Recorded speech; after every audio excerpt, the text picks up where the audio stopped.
Kompetensi dasar. Menganalisis dan mengevaluasi makna iman kepada hari akhir. Indikator pencapaian kompetensinya adalah: yang pertama, menjelaskan makna iman kepada hari akhir. Yang kedua, menampilkan perilaku yang mencerminkan keimanan terhadap hari akhir. Yang ketiga, menguraikan hikmah iman kepada hari akhir. Tujuan dari pembelajaran ini adalah melalui model pembelajaran e-learning, peserta didik dapat menganalisis dan mengevaluasi makna iman kepada hari akhir, menyajikan kaitan antara beriman kepada hari akhir dengan perilaku jujur, bertanggung jawab, dan adil, sehingga meyakini terjadinya hari akhir, berperilaku jujur, tanggung jawab, dan berbuat adil.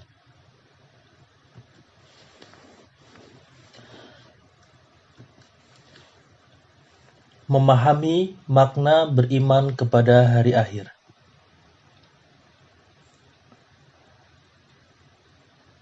Hari akhir menurut bahasa artinya hari penghabisan, sesuai dengan Quran Surat Al-Baqarah ayat 177. Juga disebut hari pembalasan, sesuai dengan Quran Surat Al-Fatihah ayat 4.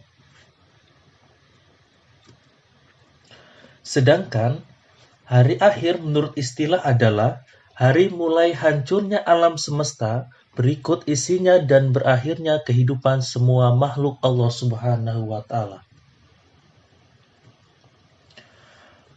Jadi, iman kepada hari akhir adalah mempercayai bahwa seluruh alam semesta ini dan segala isinya pada suatu saat nanti akan mengalami kehancuran, dan mengakui bahwa setelah kehidupan di dunia ini ada kehidupan yang kekal abadi.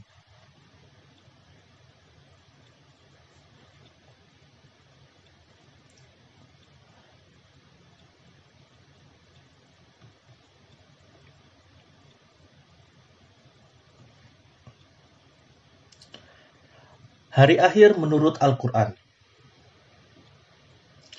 Di dalam Al-Quran dijelaskan bahwa hari akhir atau hari kiamat itu dibagi menjadi dua. Yang pertama adalah kiamat sugro atau kiamat kecil, dan yang kedua adalah kiamat kubro atau kiamat besar. Apa yang dimaksud dengan kiamat sugro? Kiamat sugro adalah peristiwa datangnya kematian bagi semua makhluk, termasuk manusia yang bersifat lokal dan individu. Sebagaimana firman Allah Subhanahu wa Ta'ala di dalam Quran Surat Ali Imran ayat 185.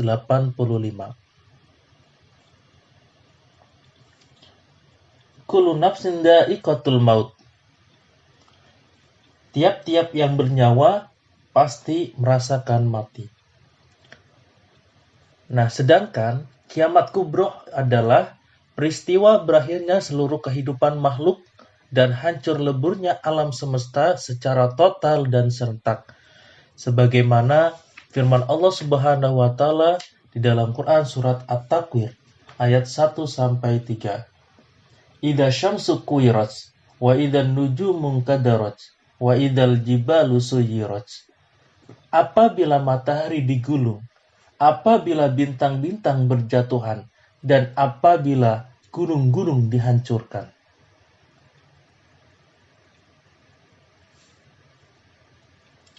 Berdasarkan ayat-ayat tersebut, peristiwa kiamat merupakan kejadian yang sangat hebat, yaitu tatkala malaikat Israfil meniup sangkakala.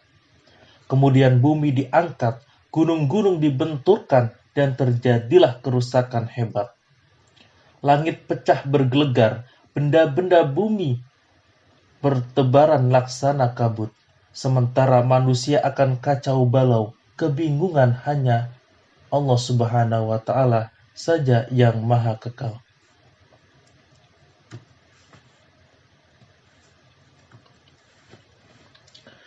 Peristiwa-peristiwa yang harus diimani yang akan terjadi sesudah mati. Yang pertama adalah fitnah kubur, dan yang kedua adalah siksa dan nikmat kubur. Apa yang dimaksud dengan fitnah kubur?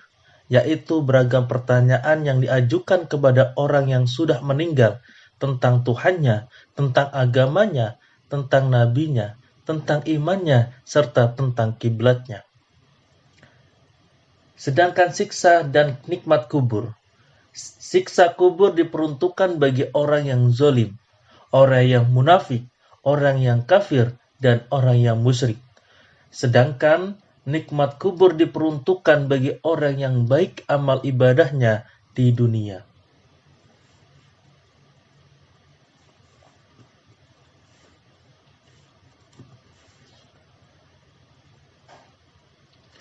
Hari kiamat menurut ilmu pengetahuan. Yang pertama menurut geologi. Mengatakan bahwa bumi terjadi dari gas yang berputar. Setelah diam, gas itu menjadi dingin. Maka, gas yang berat mengendap ke bawah. Yang ringan berada di atas. Melalui proses evolusi yang lama sekali, bagian luar mengeras menjadi batu, kerikil, pasir, dan sebagainya. Sedangkan bagian yang tengah masih panas. Zat panas bercampur lava, lahar, batu, dan pasir panas. Bumi beredar karena adanya daya tarik matahari terhadap bumi berkurang. Akibatnya, bumi akan bergeser dari matahari sehingga putaran bumi semakin cepat dan akan mengalami nasib seperti meteor yang menyala atau hancur. Yang kedua menurut teori fisika, yang mengatakan letak matahari kira-kira 150 juta kilometer jauhnya dari bumi. Namun, sinar matahari sampai ke bumi selama 8 menit 20 detik.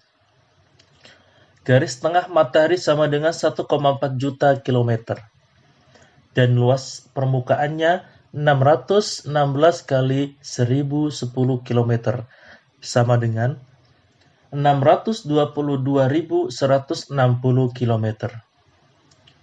Menurut ahli fisika, energi matahari dipancarkan ke angkasa dan sekitarnya 5,7 kali 1027 kalori, sama dengan 5.853,9 kalori per menit, dan mampu menyala 50 miliar tahun dengan panas 15 juta derajat Celcius. Kalau suatu ketika matahari tidak muncul atau cahayanya redup karena tenaga atau sinarnya habis, maka tidak ada angin dan awan yang berakibat hujan tak akan turun. Selanjutnya, gunung-gunung akan meletus, ombak bergulung-gulung, air laut naik sehingga hancurlah bumi ini.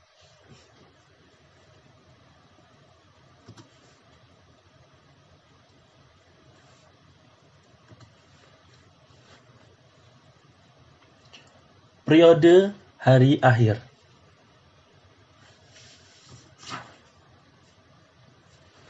Yang pertama adalah Yaumul Ba'ats. Apa itu? Sesudah hancur dan musnahnya alam semesta termasuk manusia, terjadilah hari kebangkitan. Hari kebangkitan adalah proses dibangkitkannya seluruh makhluk dari alam kubur. Yang kedua, yaitu Yaumul Hasyr, yaitu hari berkumpulnya manusia setelah dibangkitkan dari kuburnya masing-masing. Kemudian semua manusia digiring ke tempat yang luas, yaitu padang mahsyar. Yang ketiga, yaitu buku catatan. Jadi, setiap manusia di alam mahsyar mempunyai buku catatan atau kitab perjalanan hidup yang sudah dicatat malaikat Raqib dan Atid. Kitab catatan itu berisi semua perbuatan dan perkataan manusia sewaktu hidup di dunia. Yang keempat, Yaumul Hisab dan Mizan. Yaumul Hisab adalah Hari ketika Allah Subhanahu wa taala memperlihatkan semua amalan di akhirat untuk dihisab. Segala dosa besar dan kecil dihitung dengan seksama dan teliti. Ketika amalan mereka dihitung, anggota tubuh mereka ikut menjadi saksi. Sebagaimana firman Allah Subhanahu wa taala di dalam Quran surat An-Nur ayat 24. Yang artinya, pada hari itu lidah, tangan, dan kaki masing-masing menjadi saksi atas perbuatan yang telah mereka jalankan. Tahapan selanjutnya adalah mizan. Mizan adalah timbangan yang adil berisi kebajikan dan kejahatan yang telah diperbuat setiap manusia. Setiap orang ditimbang amalnya dengan seadil-adilnya. Sebagaimana firman Allah Subhanahu wa taala di dalam Quran surat Al-Anbiya ayat 47 yang artinya, dan kami letakkan timbangan yang tepat pada hari kiamat dan tidak seorang pun dirugikan walau sedikit. Dan jika amalan itu hanya seberat zarah, pasti kamu berikan pahalanya, dan cukuplah kami saja yang memperhitungkannya. Yang kelima, yaitu asyirat. Apa itu asyirat? Asyirat adalah jembatan yang terbentang di atas neraka menuju surga. Mudah atau sulitnya melewati asyirat itu tergantung kepada amal setiap manusia. Rasulullah SAW bersabda, terbentanglah jembatan asyirat itu di antara dua tepi neraka jahanam. Hadis riwayat Muslim. Yang keenam adalah yaumul jaza, yaitu suatu hari ketika semua manusia akan menerima balasan dari Allah Subhanahu wa taala. Balasan yang diterima seseorang sesuai dengan amalnya selama ia hidup di dunia. Yang ketujuh, balasan perbuatan baik dengan surga. Setelah seluruh manusia dihisab dan melalui timbangan, mereka diberikan balasan yang sesuai dengan amal perbuatannya. Pada saat itu, terbagilah manusia menjadi dua golongan. Adapun bagi mukmin yang bertakwa kepada Allah Subhanahu wa taala, pasti akan menerima balasan yang setara, yaitu berupa surga. Surga disediakan oleh Allah Subhanahu wa taala sebagai karunia kepada hambanya.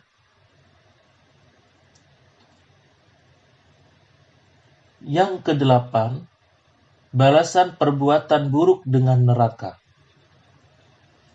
Adapun orang yang selama hidup di dunia lebih banyak mengerjakan perbuatan jahat, maksiat, dan kafir terhadap Allah Subhanahu wa taala, kufur kepada ajaran dan nikmat Allah Subhanahu wa taala, maka akan menerima balasan yang jahat pula.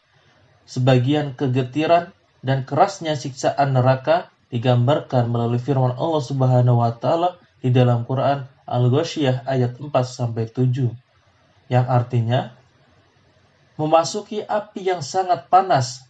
Neraka diberi minuman dengan air dari sumber yang sangat panas. Mereka tidak memperoleh makanan selain dari pohon yang berduri, yang tidak menggemukkan dan tidak pula menghilangkan lapar.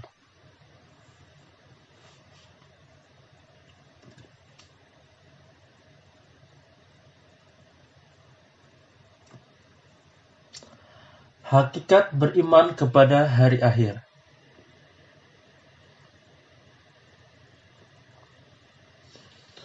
Iman kepada hari akhir merupakan rukun iman yang kelima, yang harus kita yakini oleh setiap umat Islam.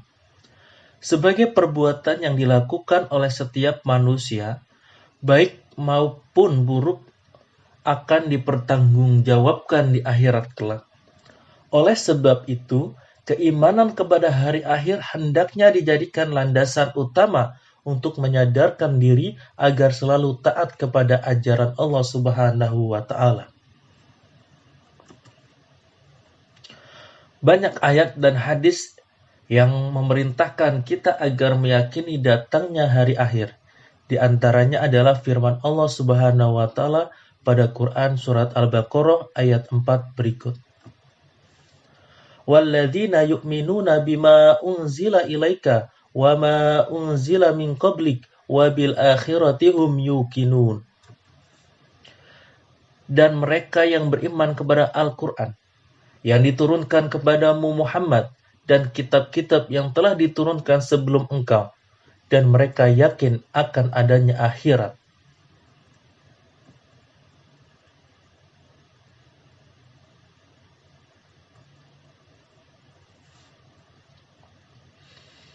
Hikmah beriman kepada hari akhir.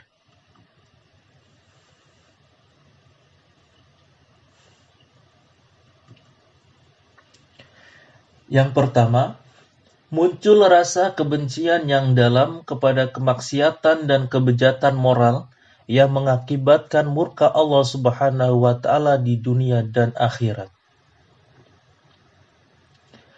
Yang kedua, menyejukkan dan menggembirakan hati orang-orang mukmin dengan segala kenikmatan akhirat yang sama sekali tidak dirasakan di alam dunia ini.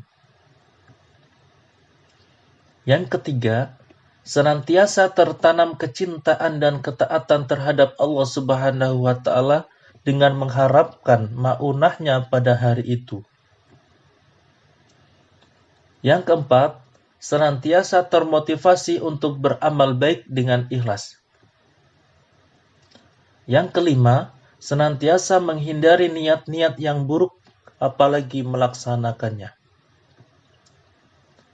Dan yang keenam, menjauhkan diri dari asumsi-asumsi yang mengkiaskan apa yang ada di dunia ini dengan apa yang ada di akhirat.